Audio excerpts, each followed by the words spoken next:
നമസ്കാരം. കലിക ന്യൂസിലേക്ക് സ്വാഗതം. കൊല്ലം കടയ്ക്കലിൽ സ്കൂൾ വിദ്യാർത്ഥിനിയെ ലൈംഗിക പീഡനത്തിനിരയാക്കിയ യുവാവ് അറസ്റ്റിൽ. പുനലൂർ പ്ലാച്ചേരി താഴേപ്പങ്ങോട് കമ്പിവിള വീട്ടിൽ കൃഷ്ണൻ എന്നറിയപ്പെടുന്ന രാധാകൃഷ്ണനാണ് അറസ്റ്റിലായത്. ഇൻസ്റ്റഗ്രാം വഴി പരിചയപ്പെട്ട പെൺകുട്ടിയെ ഇയാൾ കടയ്ക്കൽ ക്ഷേത്രത്തിന് സമീപം വിളിച്ചു വരുത്തുകയും പെൺകുട്ടിയുടെ വീട്ടിൽ ആളില്ലെന്ന് മനസ്സിലാക്കി കുട്ടിയുടെ വീട്ടിൽ കൂട്ടിക്കൊണ്ടുപോയി പീഡിപ്പിക്കുകയും ചെയ്തു. തുടർന്നുള്ള ദിവസങ്ങളിൽ പെൺകുട്ടിയുടെ വീട്ടിലും ബന്ധുവീട്ടിലും എത്തിച്ച് ഇയാൾ കുട്ടിയെ പീഡിപ്പിച്ചു. തുടർന്ന് ഇയാൾ പെൺകുട്ടിയെ ഒഴിവാക്കാൻ ശ്രമിച്ചു. കഴിഞ്ഞ നവംബർ 24-ാം തീയതി പെൺകുട്ടി വീട് വിട്ടുപോയി. തുടർന്ന് മാൻ മിസ്സിങ്ങിന് കേസെടുത്ത കടയ്ക്കൽ പോലീസ് രാത്രിയോടെ കുട്ടിയെ കണ്ടെത്തി.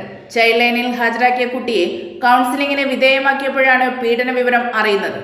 തുടർന്ന് ചൈൽഡ് ലൈനിന്റെ നിർദ്ദേശപ്രകാരം കടയ്ക്കൽ പോലീസ് കേസെടുത്തു. സംഭവം അറിഞ്ഞ് ഒളിവിൽ പോയ പ്രതിയെ പുനലൂരിൽ നിന്നും CA രാജേഷ് അറസ്റ്റ് ചെയ്തു. കുട്ടികൾക്ക് നേരെയുള്ള ലൈംഗിക അതിക്രമം, തടഞ്ഞുവെക്കൽ, ഭീഷണിപ്പെടുത്തൽ, വീട്ടിൽ അതിക്രമിച്ചു കയറൽ തുടങ്ങി IPC നിരവധി വകുപ്പുകൾ ചുമത്തി കേസെടുത്ത പോലീസ് കോടതിയിൽ ഹാജരാക്കി റിമാൻഡ് ചെയ്തു.